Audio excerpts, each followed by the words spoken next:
there are mechanical limitations to Dungeons and Dragons in terms of how many hit points the monsters have, how strong the monsters are, the abilities the monsters have, the abilities you have, how many hit points you have. There are mechanical limitations at play. So what we did is we were homebrewing is the term, where we were basically adding loads of new, completely made up magic items. All of our bosses were made up for us, bespoke. They weren't ones that D&D had, which meant we were kind of playing D&D, but we were also kind of playing like a heavily modified D&D. Mm-hmm. And we thought, well, why don't we just make our own thing? Ciao a tutti and welcome to another episode of Outsider. My name is Mattia and I'm your host. Today I sat with Sam. Sam is a good friend of mine. We go to Jiu-Jitsu together and we have shared some moments together. And today he talked about his passion, which is the Dungeons and Dragons. We also have talked about the new game they are developing, which is called Era's End, and how this differs from the game known worldwide, which is D&D. He shared his knowledge because I am a noob. I don't know anything about this game. So it was really interesting insight. We also talked about his other passion, which is music. It was a really interesting conversation for me. I really hope you guys like it too. And if you do, make sure you drop a like, follow my Instagram, listen on Spotify, and if you are listening and watching on YouTube, make sure just to like and subscribe if you like to do so, please. That would really help me. But now let's get into it.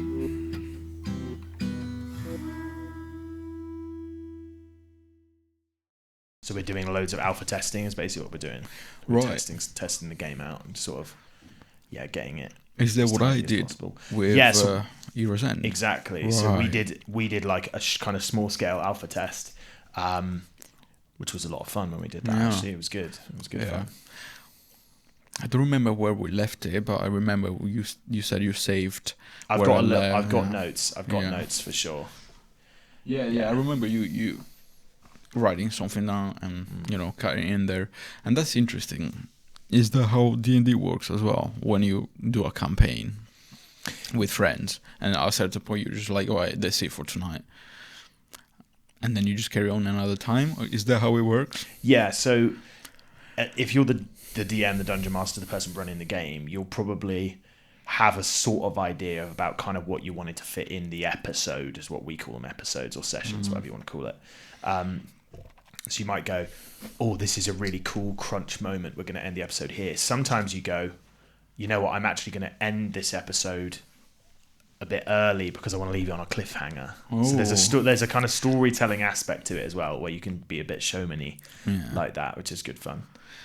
Yeah. Do you prefer DMing? DMing? Is that right? DMing, yeah. DMing or playing as a character? That's a good question. I'm going to be really annoying and say I like both, but I think there's different things I like about both. Yeah. So DMing, you're creating the story. Your friends are adding aspects to the story and you're weaving their story together. That's sort of your job. But you do have such an input into everything that happens. All the NPCs, the non-player characters that turn up, you are that NPC. So you make those people up and you get to mold the situation that your friends are playing. And there's nothing more satisfying than a little piece of lore or a cool like twist that you added in and all your players go, whoa, that was so cool. That's really, really gratifying and nice. Flip side is, being a player, you get to be really selfish because you get to go, I have my character and my story and I want to stamp my authority on this thing by slaying this beast. I want to go on this quest. I want to talk to this person. So you get to be very much more kind of blinkered. You get to have your one-track mind of what you want to achieve, and that can also be very fun. So I love both. So being a DM is more broad because you got to think, okay, this guy is doing this. I think for him, I've got a little thing to go after, and for this guy, he's playing a little bit different, and you have to try and tangle them up all together to tell the story, right? Yeah. Because at one point I thought, how do you play D&D? Because I see a guy talking and telling the story, but where does the story come from? Yes. Do they have a book? It's mind-blowing for me that I never played. Yeah, well, You know this what I is when I remember when we were playing. You had a really interesting comment, and it actually really it made me think really differently. When you were like, "But okay, what's the goal?" Yeah. Because you're used in video games, everyone's used to a goal. You're used to complete the mission by you go and get 3 crates. Once you got the 3 crates, you get to the landing zone and the helicopter pulls you out. You know, whatever it is, that's a simple thing. Or you're playing Dark Souls or something like that, and you basically, or Skyrim, you get new kit, you get stronger, you fight other things. That's the game, right? Whereas D&D it's not about that so much. You can do that. You can run around accruing magic items, slaying big monsters, and that can be your story. Can I stop you for a second Go. before I forget? Okay, you do that, but isn't that up to the Dungeon Master anyway? Yes. What you find and where you go? Because yes, you like you said, you do have your own story as a character. But will my DM allow it? Like, what does he have in mind for me? And so when I play with you, probably I'm just a noob, and you're probably all gonna laugh at me right now. But when I was playing with you, I'm thinking what you would be thinking as well. Yeah, you which were. is wrong, right? In a certain sense, because I should be enjoying and create my own story and see where you come. If you want to come with me in my quest, or if I need to follow you. I don't know. It was weird. It was a weird feeling. It's weird as a first time player. It's weird because it's not like anything else, because there's a performative aspect to it. You don't have to role play and put on a voice, but like it's a role playing game, so you're in the mindset of your character and you're running out, what would my character do in this situation? I think the thing that's difficult, and I remember you saying this to me in the moment, is going, am I doing the right thing? And that's like, but there isn't a right thing. Like, I remember that this is a situation that happened. You walk past this inn, and there was this troll bouncer who'd like pushed over this guy, and you kind of were like, "What are you doing, bro?" sort of thing. And like, there's no right or wrong. You could have gone, "Yeah, fair enough, dude," and then like, you know, kicked the guy on the floor, or you could have tried to rob money off them both, or you could have walked past like you didn't care. There is no right answer. There's what you want to do in that situation. I think I helped the guy, and you did helping help that guy got me an item or something. Yeah, I don't remember. It did. But you could have choose not to give me anything, or get the troll to beat me up, because 100%. you know what I mean. So yes, I can choose, but then it's up to the DM. Is that, if that makes sense, right? So it's this concept of you have choice, but there is consequence to the choices you make. Yeah. And that's where it gets a more realistic aspect to it. Obviously, it's not realistic. You're like a goblin guy running around with magic swords. It's not realistic, but there is an element of realism in that. You make a choice. The choice that you make could have consequences later down the line. And that is like, it's called player agency, is the term that's used a lot, of like, you are an agent of change in the story. You make decisions, things happen as a result of your decisions. And like that, as a player, that's so gratifying, because you can go, no, I think there's another way of doing this. There's a different way. And some of the best moments I've had as a DM is having an idea in my mind, and the player's doing something I'd never even thought of, and going, that's way better than my idea. We're going to do that. That's awesome. That's so fun, because you're like, oh, brilliant. My players have made this happen. This is so interesting. Let's just follow this. Let's just follow this quest, this track, and see where it leads. And it's just so cool. Yeah. I don't know. Would you say that not everyone is made to play D&D? Because I think I'm one of those guys. I'll tell you why. I saw a clip, and this guy was DMing, and I think it was just a duo, so just a DM and the character. I think, I'm not sure. Anyway, the DM goes, you arrive at this location and there is a door. What do you do? And the guy goes, I try and push the door and open. And the guy says it's locked. Then they go like in this kind of like battle. I try and smash it with rocks. I try and do this and do that. And in the end, he manages to blast the door, and there is a sign on the other side saying pull or push or whatever, that means that he had to pull. And the DM says, well, you said push, you didn't try and pull it. So I was like, you know what I mean? Yeah. That made me chuckle a little bit. I was like, damn, you know what I mean? So that's quite a funny situation. Yeah. So I as a DM wouldn't do that because that's quite a savage thing to do. But and the DM's clearly gone, I'm gonna catch you out and make you feel stupid. Funny though, definitely funny. Yeah. I just think a lot of people wouldn't want to play. Like I remember talking to my dad about it and him just going, I don't know how that would work or kind of why that would work. He's kind of, I get people enjoy it. He's not somebody I think that would enjoy it. My mum, on the other hand, has played and really likes it. Right. And I think it's just a horses for courses thing. Some people like playing badminton. Some people don't like playing badminton. Yeah, I get it. I think you need to be wired in some way to be able to play and enjoy the game. I mean, I've only played once, so yeah. I want to say I want to try and play like a quote unquote bigger campaign. Yeah. But again, would I be able to sustain such a thing? Because I got any experience. What if I again? This is my train of thought. What if I mess up and people are not happy about what I'm doing? But then you told me it's about your story. It's about you being in the group, and so maybe I am not very much wired, to play these kind of games. I don't know. I think you do better than you think you would. I think, like, if you're playing in a group of people who are experienced and you've made it clear at the beginning, I haven't really played this before, like, I don't think people are going to mind. Like, and and like you said, there's not a right thing. Yeah. It's like a classic example. I played a D&D game once with some of my family members, and some of my younger family members were like, okay, we're in this place, we're gonna let's kill this guard. We're sneaking to a museum, we're gonna steal some stuff, and we're gonna kill this guard. I said, okay, you guys can do that. So they did it, and then the consequence was, like, they didn't knock the guard out. They killed him. They literally said, I kill him. They do it. So, okay, right, that's more severe than I would expect. That's fine. You guys get the thing, you get out of the museum, but now everyone in the kingdom's looking for somebody who's killing guards. Whereas if you knocked somebody out, it's way less serious. So there's a consequence that you got what you wanted. You got the stuff, you got out of there, you completed the quest, quote unquote. But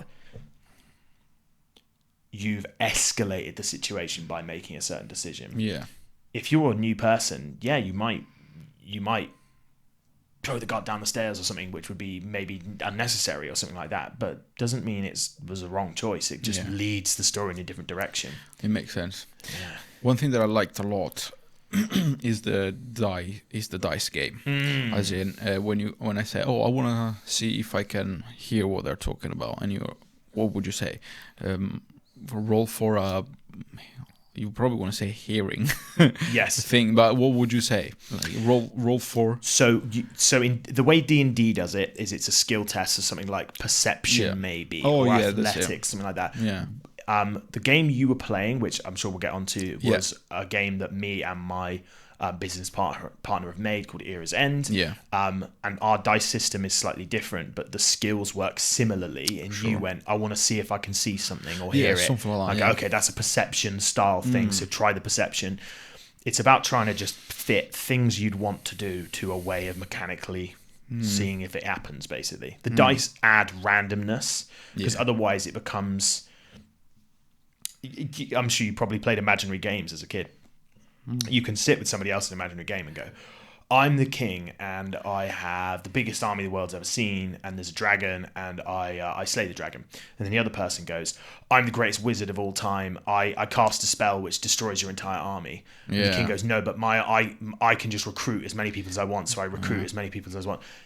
There's no limitation there. Whereas if you go, okay, cool, you can be the king and have the greatest army ever, and you can be the greatest wizard, but you have to make dice rolls to see if you achieved the thing you wanted to achieve. Yeah. There's now a way you can fail. Yeah. And a way you can succeed, which adds stakes, which is the whole thing. Like, people like card games because there's stakes. It could be you're losing chips. It could be you want to beat your friend and you want to win the game. Yeah. But the hands you get dealt in a card game are randomized, so there is a way to lose. There's also a strategy to lose. You can lose at poker because your strategy is bad. Yeah.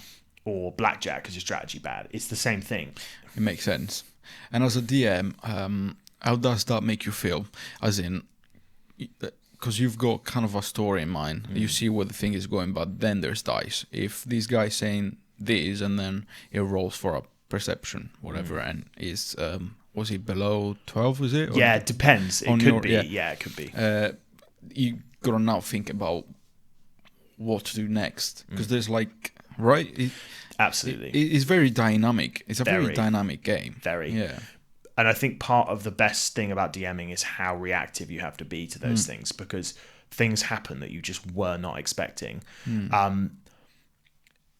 The classic example, there's a really famous dungeon master called Brennan Lee Mulligan, who's like one of the most famous DMs out there. He talks about how he got a booklet from like a D&D official booklet, and it was this adventure and it had this whole thing. And the first thing that happened in the adventure was there was this dwarven princess, and she was going to be married at this wedding, and they were attending the wedding. And then what's supposed to happen in the adventure is this wizard teleports in, steals the bride, and then your quest is to basically go and find the bride from the wizard. That's the quest. Super Mario. Yeah, basically Super Mario. Yeah, basically Super Mario. Yeah. Now, what happened when he played this with his mates is, for some reason in the book, it had like one sentence about the fact that the princess didn't look particularly happy about the marriage. She looked a bit like annoyed or disgruntled, or like she didn't want it. And the party immediately went, we can't put her in this marriage. We need to get her out of this marriage. So they kidnap the princess and basically liberate her. And they're like, we're going to protect you. We won't make you be forced to marry this guy. The rest of the campaign booklet is now useless because the wizard never got her. You don't need to go and find the wizard's tower to go and get her out. All of the wizard's tower dungeon, all the monsters you find in there now don't exist. Yeah. Or they do exist, they're just not in the story. At which point you have to deviate straight away. And as a DM, you have to just be open to the fact that your story can just change completely like that. And then, you got to deal with it, basically. Yeah. I wouldn't be able to do that. It's fun. It gets you get used to it, but it is hard. You have to have so much imaginary. I don't know. I wouldn't be able to do that because I am I plan things. You're a planner, yeah. Yeah. So if things don't go the way I thought they would, I would panic and be like, okay, I don't know. I will have to try, but improvisation is a skill unto itself in anything. Like in music, improvisation in music is a skill that not every musician has really, really well. Some are much better at it than others. I've played with musicians before who are really good, but if it goes off piste, off the work they were expecting, they really stumble. And then you have some people that they thrive on that. Yeah. When it becomes improvised, that's what they want to do. Like drumming sessions. Exactly, right? Like every instrument goes on its own for a bit. Exactly. Yeah. I love that. What inspired you to create Era's End? Great question. So I'd played a lot of Dungeons and Dragons. Me and my friends had played a lot of Dungeons and Dragons, and the story we wanted to tell was very high power level. By the end, we were slaying gods and fighting the most ridiculous. I remember you saying that. Yeah, silly anime scale stuff is where we were at, and that was what we wanted to explore. And D&D in rules terms doesn't particularly suit that very well. Question. Yes. Before I forget. Of course. Here's where I get confused, because if it's an imaginary game, how can you not achieve that based on rules? Right. So what you know? You understand my question? Great point. Tabletop role-playing games like D&D, the limit of what you can try and do is your imagination. Yeah. Which is limitless. You can go anywhere you want. There are mechanical limitations to Dungeons and Dragons in terms of how many hit points the monsters have, how strong the monsters are, the abilities the monsters have. the abilities you have, how many hit points you have. There are mechanical limitations at play. Okay. So what we did is we were homebrewing is the term, where we were basically adding loads of new, completely made up magic items. All of our bosses were made up for us, bespoke. They weren't ones that D&D had, which meant we were kind of playing D&D, but we were also kind of playing like a heavily modified D&D. Mm-hmm. And we thought, well, why don't we just make our own thing? Yeah. At which point we then stripped it all the way back. We changed the dice system entirely. We then made everything from the bottom up, and now we have a game. And we are able to play the style of game we wanted to play in ours. Example, in D&D, if you were fighting 10 goblins, each goblin would be an individual thing on the map. Mm-hmm. And each one will have individual things it can do. It will have individual hit points. Kind of like any video game. It's one little guy. Yeah. 10 is a lot for the DM to run. It's a lot to remember. It's a lot to write down. You have to micromanage a lot of things at once. So our idea was, we were like, well, why don't you fight squads? We want you to feel like demigods who by the end are killing gods and mega archdemons and stuff. So we were like, well, why don't we just group those 10 people together? They're a squad. They actually operate as one entity, but they are 10 people in it. Yeah. And then you feel like a badass when you slash at the goblins and 3 of them go down. You're not having to hit each individual one. The DM just takes off a chunk of hit points rather than dealing with 3 people individually. That really helped to give us that feeling that we wanted. Makes sense. That is less dynamic though, right? Because if you have, like you said, 10 goblins, 10 individual goblins, instead of having like a grouped one, there is less things that could happen. Am I wrong or right? Interesting. I suppose there's less things that could happen in terms of you have less entities on the board. Yes. Doesn't mean I couldn't have 3 squads of 10.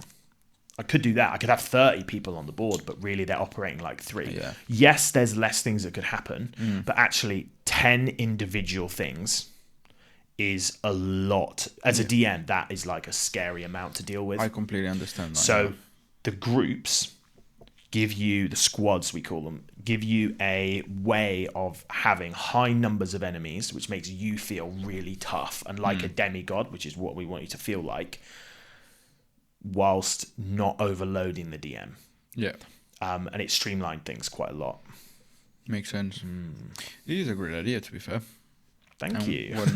Honestly, when you told me about that, and again, I am a noob in the sense that I never have played.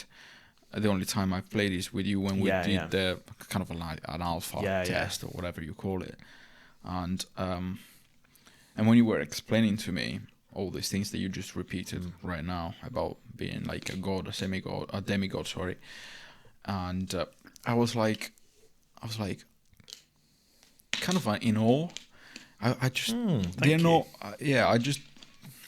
it might sound silly for people that play this game and they're used to this kind of stuff, but for someone like me that I never had, first of all, the group of friends that are willing to do these kind of things, and I'm not saying I'm much different from my friends. I'm but I'm also interested in this stuff. I like anime. I like anime, fantasy and things like that, right? So it was interesting to me when you explain all this stuff and how you guys managed to extract this idea and be like, right, we can do our own thing, and you went for it, and it's good. I like it when I hear people actually trying stuff. Which brings me to my other question: which are, and what are, and what will be the biggest challenges, in your opinion, that you're gonna face to actually put this game out there for people? Great question. There's lots of different parts. So making the dice system, I had to do all the maths for that. And I'm not a bad mathematician. Like I'm okay, but it was a lot of spreadsheet work. It was a lot of fiddling. It was a lot of testing. We've got it to a really nice place now. So that was a challenge. We're past the 2-year mark of this project, and me and my business partner have individually spent over 1,000 hours each on this. I can believe that. So it's a big thing. And finding the time can be hard. We both work full time. We have relationships, like things you've got to manage as well. The biggest challenge in the actual game, rephrase that. Yeah. I think the thing that is going to be the most difficult is running the Kickstarter campaign, because we're going to crowdfund our game. Neither of us have any experience with that. Neither of us have any business experience at all.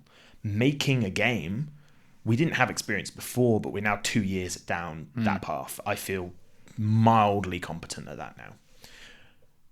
Running a Kickstarter, running a business, because we're a limited company now, that is something I am not experienced with. And that's something that we are currently doing a lot of research into how we will achieve that. Yeah.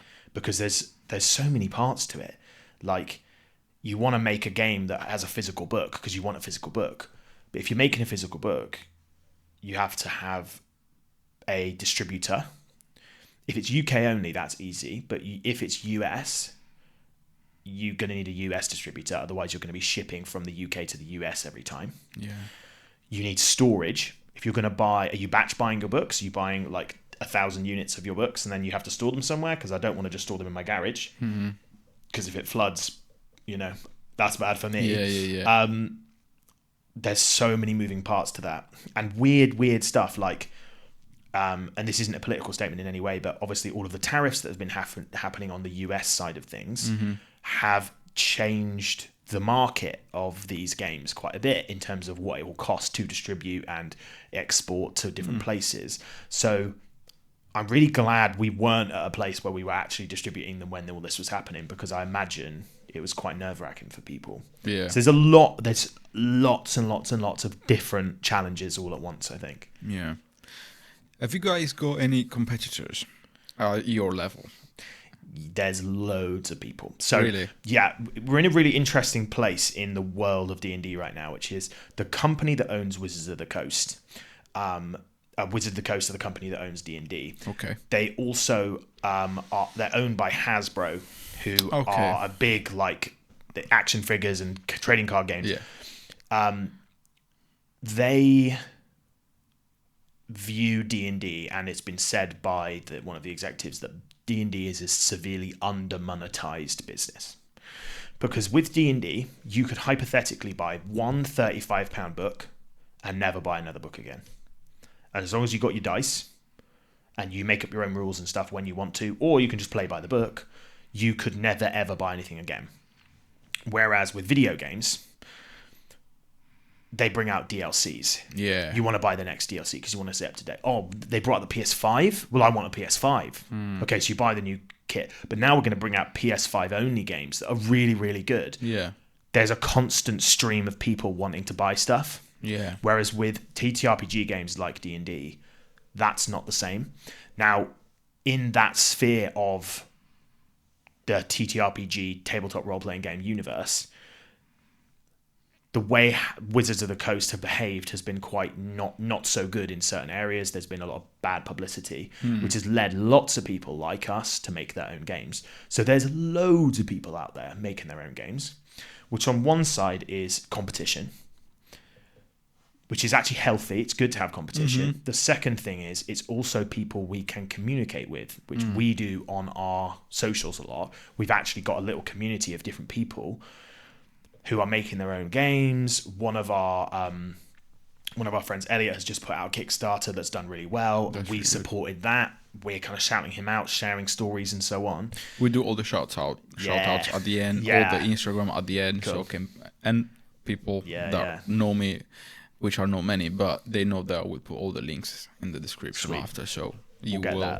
covered. Sweet. Sorry, you carry on, mate.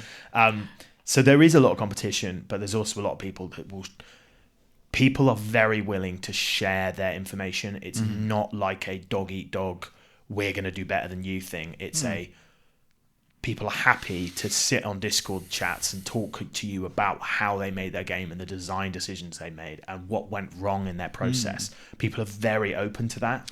What do you think that is? I think the way that the industry is at the moment is you've got D&D, who are by far the biggest. There's no one even close. Everyone knows D&D. Everyone knows D&D. Yeah. Everyone, even though you don't play. 100%. You know it. You've watched Stranger Things. You probably know it from that. Exactly. Yeah. Then there's a few other games that are very big, like Pathfinder is very big. Call of Cthulhu is very big. Slightly different style game, but very big. Then you've got indie games, which are people like me who are making their own businesses. It's small scale and they're making their own games. There is no way I will ever outcompete D&D. There just isn't. It's such an established brand. Even when they're failing, they're still making so much money. I just won't. And that's the position everyone else is in. Yeah. So it's very much a let's help each other out. Let's kind of let's cross-pollinate our ideas. Let's talk about our ideas. Let's discuss and help each other mutually. It makes so much sense, though. Yeah, it does make sense. I wouldn't talk shit about another person or anything. No. I want to help them as much as I need their help, if that makes sense. Yeah, it's a mutually beneficial relationship. Yeah. Like, you scratch my back, I'll scratch yours. Let's help each other out. Let's go on my podcast, you go on, all of that sort of thing. Yeah. And that's really, it's really handy building those relationships with people. What's the most valuable lesson you've learned so far since you guys have had this idea? Such a great question. It's not even written down. That's straight off the dome. One thing me and my business partner really endeavor for is we try not to just say no to ideas. Even if we don't like the idea and we don't think it's going to work, what we do is we go, okay, I understand what you're doing with that. Is there a different way we can accomplish that?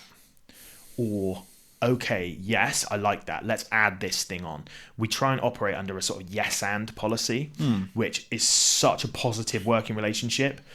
Like, there's so many times where I've had an idea and I thought it's really good, and my business partner has gone, that is a good idea. I think in execution that won't work the way you think it will work. Yeah. Let's run with this idea. How about this alternative? And then sometimes I go, wow, that's such a good idea. I love that idea. Your idea is better than mine. Let's do that. Or a kind of midpoint between both of our ideas, a bit of compromise could work really well. And being willing to go, you know what? Nah, my idea doesn't matter. That's cool. Don't get caught on your idea. Yeah. And also the other thing is, write all of your ideas down, and we have what we call the warehouse, where we just dump all of our ideas that we left a year and a half ago. Yeah. And so honestly, about probably like 10 of our ideas that we just put on the pile over the last 2 years, at some point we've come back and found a place for it.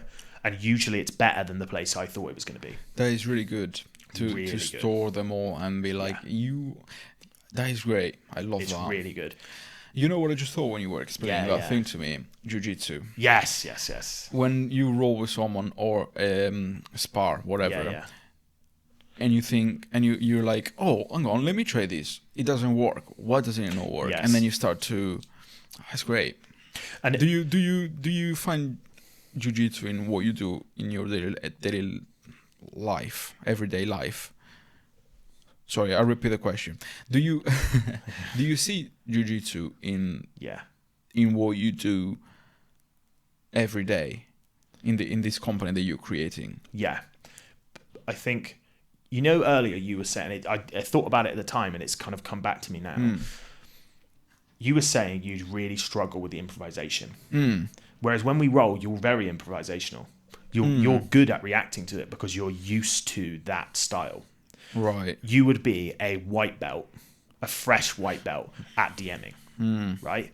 But you're a purple belt at jiu-jitsu. So your improvisational skills in jiu-jitsu terms are much more developed because you've practiced it more. It's the same thing. Because DMing, it's about going, okay, reactionary. This thing happened. I wasn't expecting it. Yeah. I was actually planning for this, but I'm just going to pivot to do something else. Yeah. Jiu-jitsu is exactly the same. It's just with your body, not your mind. The only difference with jiu-jitsu is that you have a coach as well, right? That True. That is telling you where to put your hand. That's a very interesting point. Yeah. Whether DM is, maybe you can have feedback from your friends and mates. That's what you do. And they like, look, it's great, but what if? And then you just like learn from there. Am I in the right spot? Absolutely. Here? Yeah. So what I've done before, and it's worked really well for me, is after maybe a couple months of playing, I send a message to my whole group and hey guys, I've got 3 questions for you. What have you really enjoyed about the last couple episodes? What do you think could have been done differently or could have been done better? And like, what's one thing you want to explore in the future? And the feedback you get is so useful, because I've had people go, what you did on this moment was cool, but I felt maybe it was unnecessary at that time. And it's made me go, okay, all right. And I don't necessarily have to agree with that feedback. I can go, well, I thought it was the right time. You don't, and that's okay. You can politely disagree. Yeah. But the most useful one is that what do you want later? Because I go, oh, you really like mysteries. So I found what one person in my party loves puzzles. He loves the puzzles. So when they go to a dungeon and there's a door where it's a riddle, and it's not I can roll dice and succeed, it's you as a human being, it's now your mind versus this door. You need to work out the puzzle. He loved, every time I did that, he'd go, that was my favorite thing. I loved that so much. So then every time there'd be a dungeon, I'd go, wow, can I find a way to have a puzzle in here? There was one point where it was there was like some loose gems on the floor. There was like a ruby, a sapphire, and an emerald. And then somewhere else there was these little statues that were missing, like a gemstone. It was like a color match thing, but the room started filling with water, so they were going to drown. So they had to like solve the puzzle with like quickly. Those things can work really well. Of finding what people like. Yeah, can be really good. Question again. Sorry to interrupt, because I get the questions as you talk. What if you do a DM session, I don't know, is that right to say? A DM session with strangers and you don't know them. How would you do it? So that is more tricky. That's tricky. So I have done that. We went to a convention recently, actually, for Year's End, for our game, in Devon, at this place called FantasyCon at Exeter Library. It was really, really fun, really, really nice people there. Shout out FantasyCon. We did a few game sessions with strangers that would just turn up and go, hey, I want to play. Can we play? And you probably dial back some of the stuff. I'm not going to be doing so much role play. I'm not going to be putting on voices so much. I can do it. It's slightly more nerve-wracking for me in a public setting with strangers to be doing that. I can. It's just more nerve-wracking for me. And sometimes people find it really off-putting. Some people are like, whoa, I wanted to roll dice. I didn't want to make silly voices. And that's okay as well. Yeah. So you dial it back a bit. With us, we were playing our own game, so they didn't know how it worked. So it was very much like me going, you could try these things, a couple of options for you, and they'd go, oh, that one sounds good. And then by the second time, they'd go, okay, I now know what my best move is. This is my best move. I'm going to try this. And sometimes they'd go, what about, and this is the cool thing with alpha testing, because we haven't tried everything out yet, is one person was like, can I stealth? Can I like hide? And we were like, yeah, you can hide. And he was like, now I'm shooting someone from a hidden position. Do I get any benefit to that? Because in D&D you do. We thought, I don't know.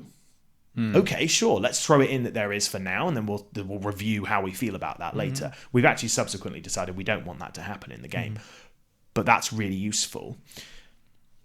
When you're playing with strangers, though, you have to be aware of their level of comfort. Some people are big personalities and they're really happy to dominate the room. Yeah. And some people are sit back, laid back people that are happy to watch the world go by and roll a couple of dice and then be done with it.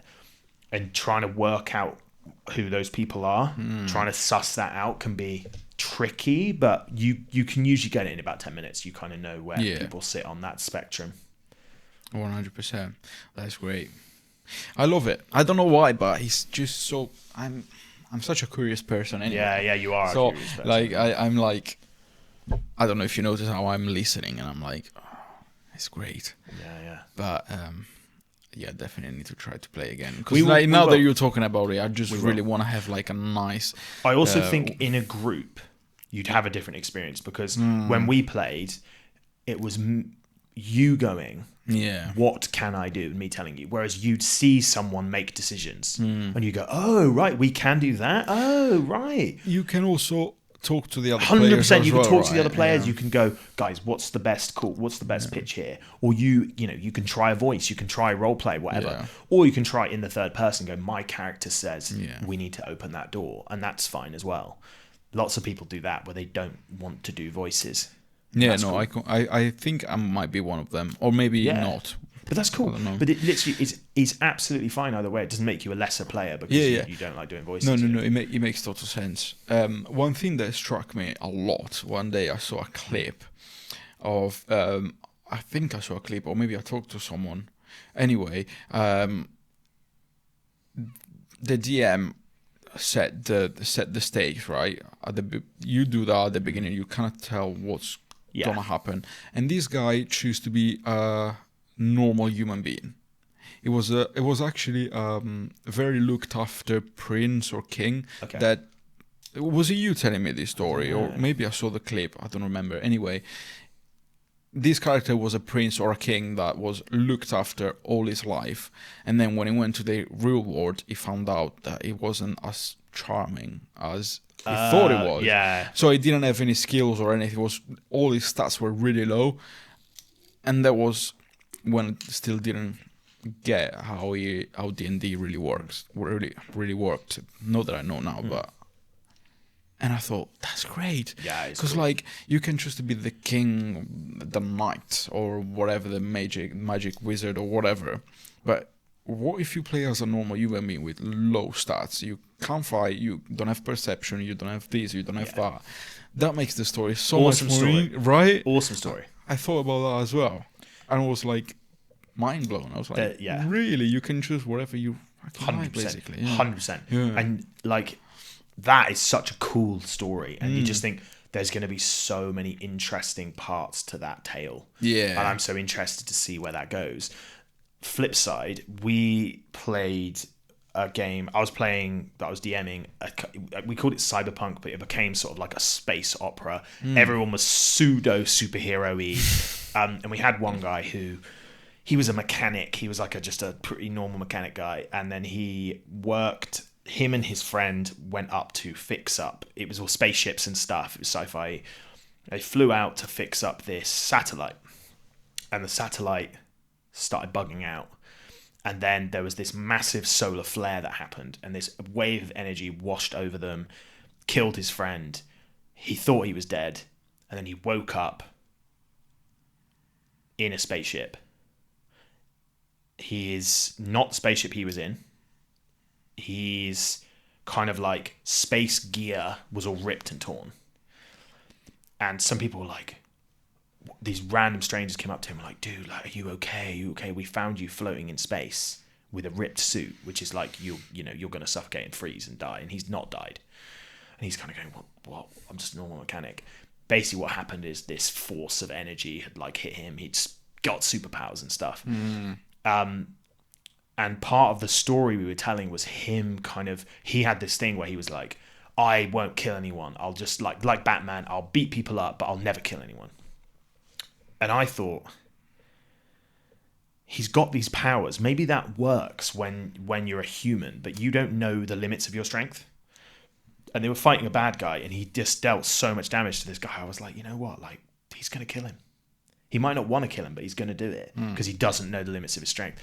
And that was such a cool character moment for him of going, oh my God, I've murdered somebody. I never wanted to do this. This was like my absolute life rule. And having his character having to come to terms with the fact that he's made a terrible mistake. And that's a story moment that lived on the rest of the campaign and was like a major character event for him. And like, the guy you were talking about of being a normal human, he's spent his whole life thinking he's the top guy, and suddenly he's nothing. Yeah. and his character coming to the terms for the fact that he's good, that he is nothing, is actually a great story, which is the whole point of the game. Really cool. The whole point of the game is the storytelling, right? Yeah. There's no goal or whatever. Yeah, it blows my mind still when I think about that. Talking about Era's End. Yeah. What challenges and adventures can players expect to find with your game? Great question. So we have loads of monsters we've made. Loads of monsters you can fight. Loads of bosses you can fight. There's going to be lore for our world. The setting of our world is in an era's end because there was a pantheon of gods. Suddenly, out of nowhere, the gods have fallen, or they've died, or something has happened with it that the gods are no more.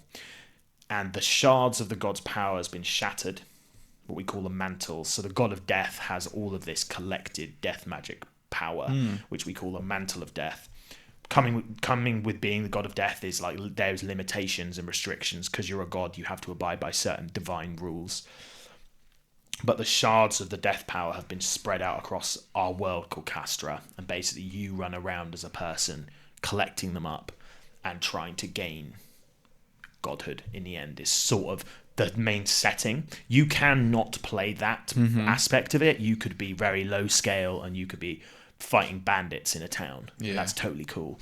But where our vision for the game is that you start off very powerful and you want to grow. But also the bad guys are trying to get the same power you do. So if you choose not to, the bad guys are going to probably get it anyway.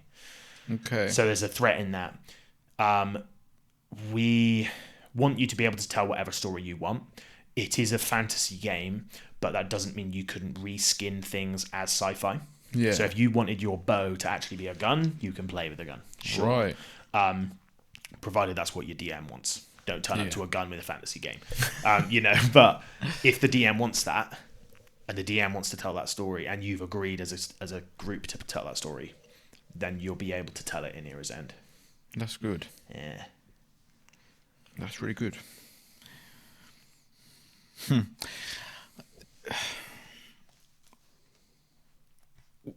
As a DM, what is a no-go that, people should know about? So we have a really good rule that was made by my business partner, which is don't piss on my chips. Is his rule, which is a very sensible life rule. But basically his principle is we're all trying to tell a story here. Yeah. Don't do goofy stuff to ruin my story. Yeah. Case in point, there's a spell in D&D called Polymorph that could turn people into chickens, right? When you're fighting gods, turning the god into a chicken cheapens the whole thing. Okay. Because the whole point is that you're fighting a god. It's supposed to be really mega and powerful. Now, some people might love turning gods into chickens and think that's really funny. Cool. We felt it massively degraded the story we wanted to tell, which is an epic struggle against great evils and major powers. Yeah. And turning people into chickens, or do you know what I mean? That it just doesn't add anything, and it really takes away a lot. Right. So I would say talk to your group, the DM at the start of the campaign, and this is a DM thing too, and set some boundaries of, guys, this is the story we want to tell. Example, the campaign I'm going to play next with my friends that I'm going to DM is going to be a political intrigue campaign. So it's going to be more like a Game of Thrones style thing where you're all different political people in the same place, and there might be points where you work against each other, and that's okay. But at the beginning of the game, we set boundaries of, okay, guys, there will probably be points where there's player-on-player conflict. If you don't want player-on-player conflict, this probably isn't the game for you. And that's okay. That's absolutely fine. Also, there's going to be a lot of role play because it's intrigue. It's not going to be about combat as much as other games would be. It's going to be a lot of you talking to NPCs and talking to each other and making deals and making bargains and calling on favors. That's going to be the content of the game. And if you don't like that, that's fine, but that's what we're going to be playing. Have those agreements at the start. Yeah, it makes sense. it would make sense to do it like that. Which actually brings me to another question that I've written down. How is storytelling and gameplay mechanics balanced in your game? We have elements that we encourage people to use storytelling wise. So we have a way that you can build your own monsters. We have a system for how to do that, and to make monsters that are kind of equivalent to our monsters in the game. We have a way of categorizing them, which helps you go, okay, my monster is a boss. Okay, if they're a boss, they're going to be like a powerful person. Maybe they're in charge of other people. And then it's kind of styles and things. Do you want your boss to be a loner? Are they like a one guy or girl who just beats people up? Are they just an archdemon that never has no underlings? They just do their own thing, like a god of vengeance or something. Or is your guy like an orc chief who has loads of people everywhere he goes? He's got his bodyguards with him, and he's maybe got a squad of orcs that hang around too. Guides you in a direction of the story. Balance in the game mechanically is the only way you do it is by testing it. You alpha test, and then you beta test, and when you've tested and you find something that is woefully broken, either it's too strong or it's really underwhelming, we have to balance it out. The thing that's tricky with that is there's so much variability, because you can give a mechanically strong character to a player who makes suboptimal decisions, or maybe worse decisions in a combat scenario. Sorry, you just say you can give. I thought the people chooses their own. They do choose, but let's hypothetically say we agreed that everyone's going to play this character, right? And he's got this abilities, and I gave it to a player who doesn't know how the combat works, makes like maybe not so intelligent combat decisions, and there's someone who is more experienced, does know what they're doing. They are going to outperform the other person. So. And sometimes that experienced player can have a weak character. Yeah. But the way they use them is so smart and effective that it offsets it. So balancing is really tricky. Yeah. It is tricky. And D&D haven't perfectly balanced their own game. No matter how many times they test it, there's always some way that things work. Because there's so many spells, there's so many situations. Yeah. Yeah, so much variability. The question that I would link to what you just said is actually what are all the classes and all the things that these classes can do as well. Cool. And then we can I wanted to hear about your life as well, because you're a musician. Absolutely. As well. Yeah. So I'll give you a kind of synopsis of a couple of the classes. Yeah. So we've got pretty classic combat-y classes. We've got one called the Templar. Your thing is that you smash stuff with a sword. It's pretty classic. Pretty classic. We've got casters. We've got like a magus, which is a very classic wizard. We also have some more unique classes who have slightly different ways of approaching things. I'm trying to think of a particularly good one to talk about. We've got one called Warden, who has a chain that you can wrap onto people, and you're like an anti-mage sort of thing. We have released a little bit of content here and there about the classes, and I think probably those are the ones we've covered the most. We have more than that, but I think explaining them is kind of a little bit maybe more tricky. No, of course. But those, we've got baseline. We've got 10 classes. Yeah. And we've got 10 lineages, which is the D&D equivalent of race. So whether you want to be... We don't have elves and dwarves. We have our own ones. But we have humans are in there, and then we have our own ones after that. Because I remember when I played with you, I was an Oni. Yeah, you were. Yes. Ghost as well. I think it was a ghost. You had your mists, didn't you? Had your do you remember? Yeah. Was it? Yeah. Yeah. So I thought it was quite cool. Very cool. The way you... That was super fun. The Oni was awesome. I saw. Do you remember what I told you? I was like, "That's some pretty good work." I saw your laptop and everything. I was like, "That's impressive. Everything you guys did." Thank you. So congratulations to you and your partner. I don't know him, but if he's gonna listen to it, congratulations to you as well. Thank you. What's his name? If you can. Connor. Yeah. Well, shout out to him as well. Thank you. Also, I don't know if people know, but you are also the guy behind the intro of this podcast as well, which is pretty sick. Really I love it. What's your relationship with music? Wow, such a good question.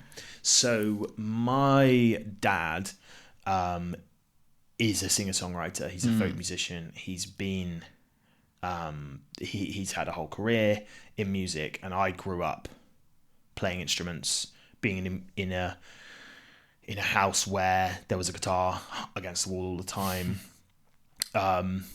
I've been to loads of my dad's gigs. I've been to loads of festivals to see my dad play or see my dad's mates play. Loads of my dad's friends are musicians. So I've been surrounded by music forever. I started playing clarinet when I was probably like 7, and then I played for like 4 years. I got okay, but I always found it kind of boring.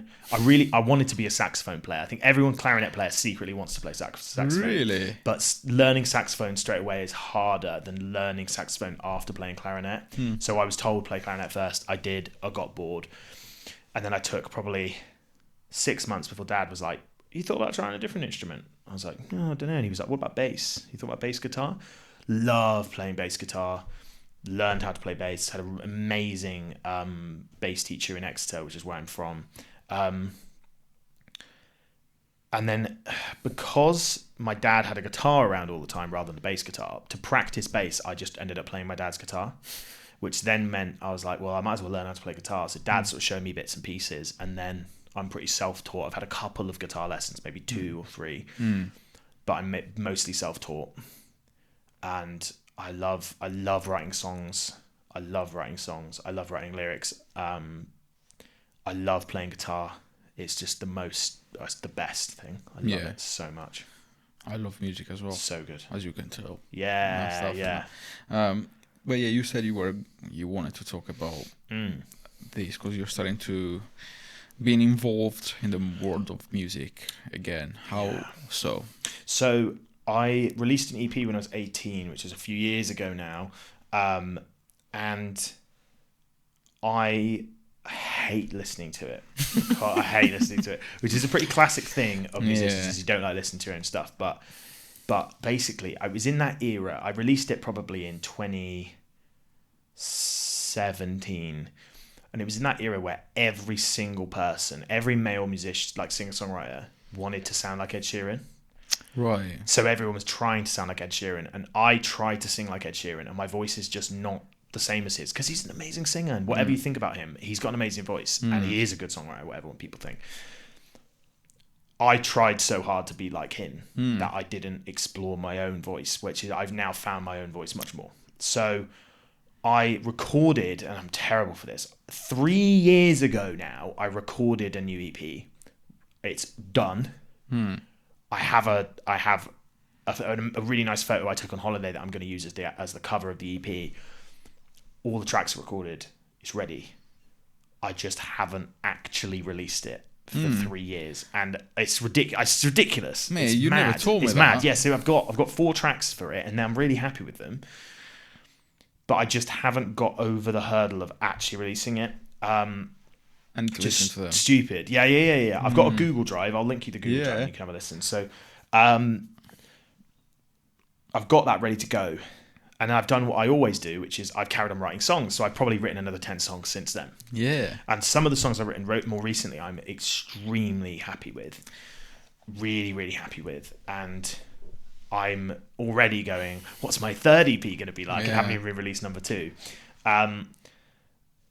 So I'm getting back in. I want to do a gig at some point. Let me know, man. Yeah, I will. I absolutely will. And I didn't even mention this. My sister is an incredible singer. She is doing really, really good things out there in the music world. She's releasing music. She is involved in coaching of music. And she She produced the intro as well, Yeah. so she's been involved in that respect. And I want to make more music with my sister because she's the best singer you will have heard. That She's is great. unbelievable. Yeah, so I'm really excited for that. I would love to be able to sing. And when I say this to singers, they say, well, you got to try because the voice is an instrument. It is. Is that true? Yes. Like, can everyone sing if they wanted to? How can I put this?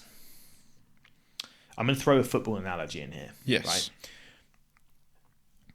I think everyone could learn how to kick a ball and learn how to pass. Yeah. But you will inherently have people that are better at it, right? Yeah.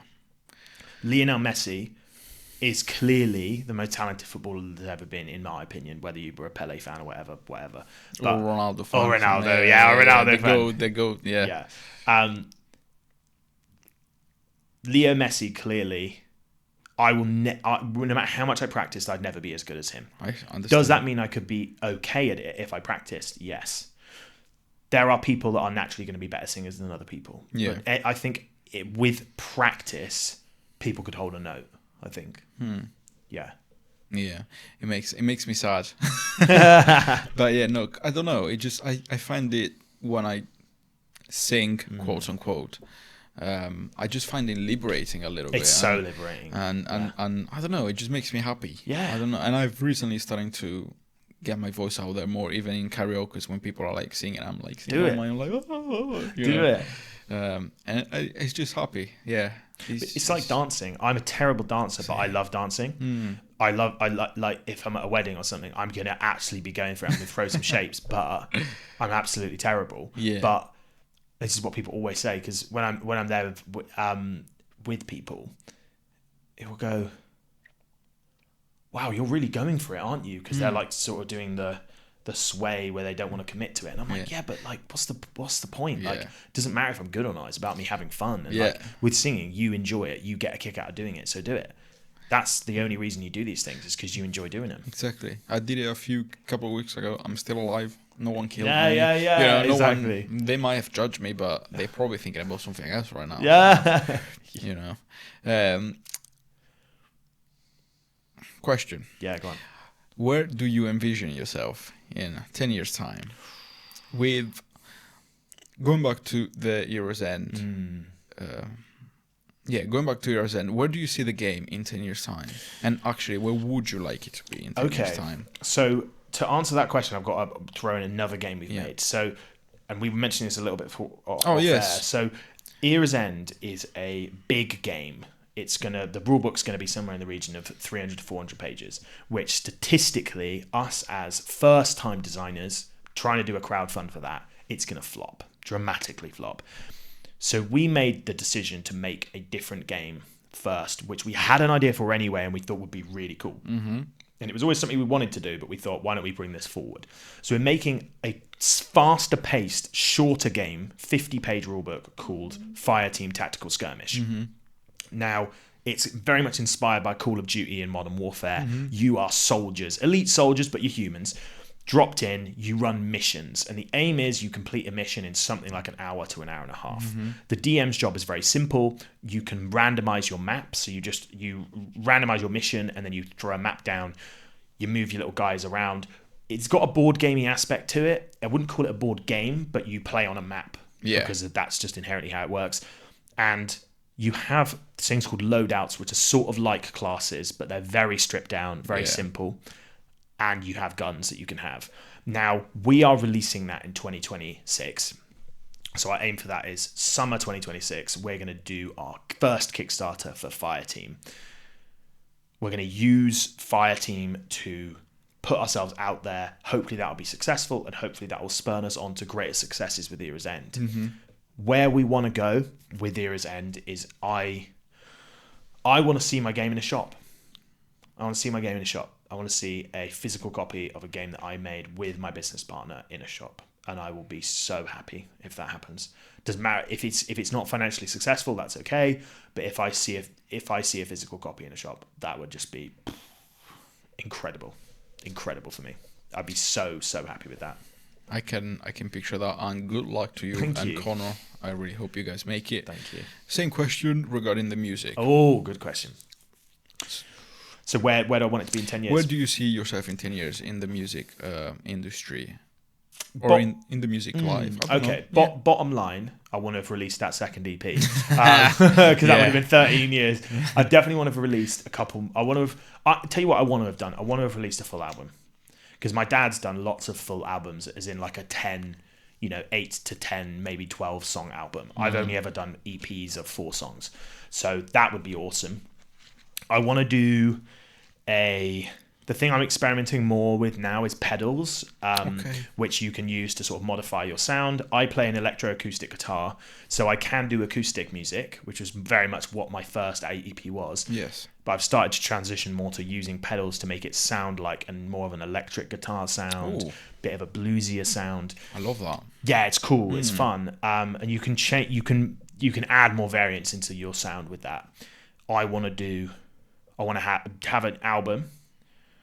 And I want a band. I want a band for the album. So I want a drummer, a bass. I can play bass, to be fair, but it wouldn't be hurt to have a bass player, or something. I can be the triangle. Yeah, the ding. Yeah, triangles are actually cooler than people think. I know people wind them up, but they actually are cool. Yeah, cowbells are cool as well. I like a cowbell. Every instrument. Everything has a place, and I'd really love that. And I'd love to do more music with my sister and my dad, to be fair. I've done a little bit of music with my dad before. I'd love to do some more with my dad. That'd be cool. That's great. I really hope you succeed in everything you want in life. Thanks, man. Really I appreciate that. Because you're a cool guy. Thank you. Yeah, people don't know we do train together. Yeah, we trained together a couple years now, mate. It's been really good. 3 years now, isn't it? Yeah, 3 years. 2 years and a half, 3 years, yeah. Yeah. And we're the morning people. Yeah, we are. Morning classes. But yeah, so you're a very cool guy, and thanks, I really do hope you guys make it. I don't know Connor, but obviously he's your partner, so that means that he's a good guy. Yeah, absolutely he is. Thank you so much, and it's been so nice to come on. I'm a big fan of the show. Thank you. It's really cool to be able to contribute to music and see your setup in person, because I've only ever seen it from camera angles. Yeah. So obviously I've been to your house before, so we've hung out, but it's really nice to see the setup. And I'm trying to be here. You're doing really, really, really well, mate. It's really nice. It's only a hobby so far, unless people want to send me money privately.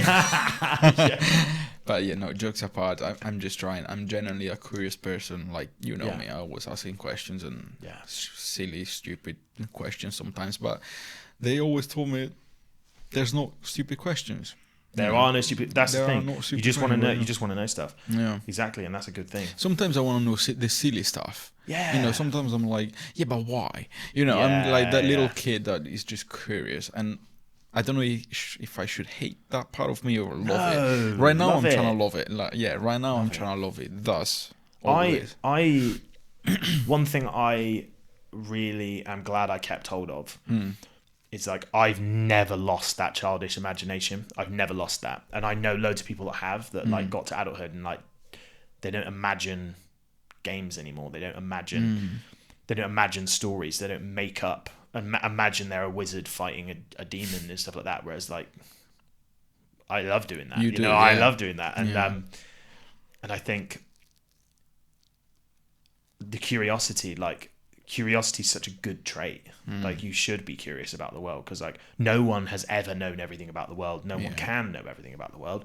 So throughout your life, trying to accrue as much information as you can by asking questions. That's what you should be doing. I always say I call it the bug of life. Yeah. You came in today, you told me so many things that I will just put in the bug of life. As I did with all the people I had so far, and as I will with people that I will have.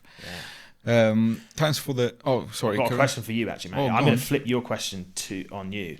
Where do you want this podcast to be in 10 years? That's a tricky one, huh?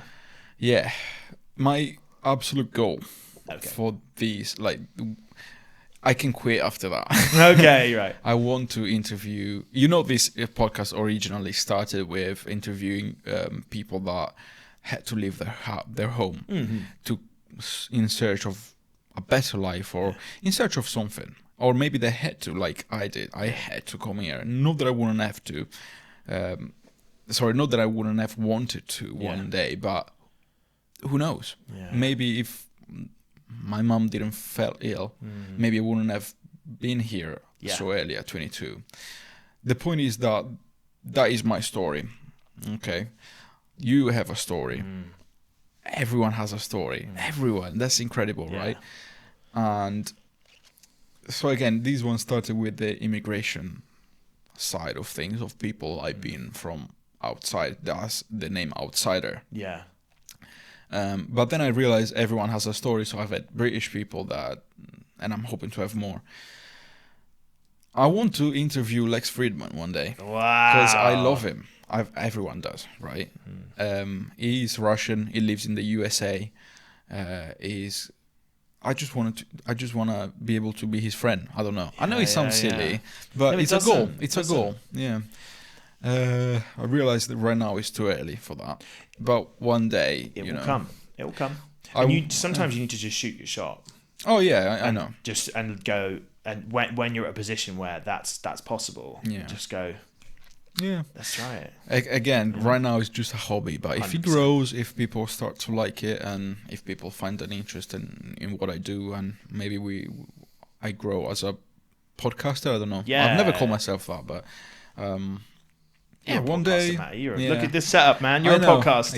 It's quite cool. I do love it, but really cool. I'm happy to pay his ticket. Come visit the UK. You can train with us jiu-jitsu, because it's a black belt in jiu-jitsu. We've got so many things in common. I didn't know that. Yes. Wow. So that's it. That's my goal. And like I said, if I manage one day to be his friend and invite him for my podcast, I can quit. I probably won't. Yeah. You know what I mean? That's my goal.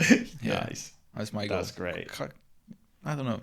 Silly, no silly. No. Big goal. I love it. Yeah, I love big goals. Big goal. Yeah. Nice. Give me 10, 15 years, and then we can talk about that. Yeah, for sure. Thanks for the shout outs if you want to. Yeah, okay. Yeah. So shout outs. Shout outs on there. So I'll link mine. So Regal Realms Productions is our socials. That's where we're putting out all of our content. We do have a podcast called Rolling with Story where we talk about D&D stuff, but it's all on that same Regal Realms Productions. So keep an eye on that. Shout out to Elliot, my friend, who is the founder of Inkblade Publishing. Inkblade Publishing are putting out a current Kickstarter called Gothica, which is out right now. On this day is the 9th of November. It is. I think. It is. 9th of November. I know that because tomorrow is my birthday. Is it? Yeah. Very good. Very good. So you're 25 tomorrow, Matty, aren't you? I wish. I wish. 26. 26, yeah. So 9th of November today is coming out. It's out now. It's out now. I think there's another 20 days left. So rest of November, get on that, guys, if you wanna back that project. Any other shout outs that I want to throw out there? I think that's all the shout outs I can think of in this exact moment. The game that you mentioned earlier. Your Kickstarter. Yes. You said it's going to come out in next summer. Good. Do you need anything else? So July 2026 is the plan for Fireteam Tactical Skirmish. We are putting out content about that along the Regal Realms Productions socials, and we're going to be doing a big push for that. Yeah. Our beta rules release comes out on where you guys can download the rules and have a go at the game.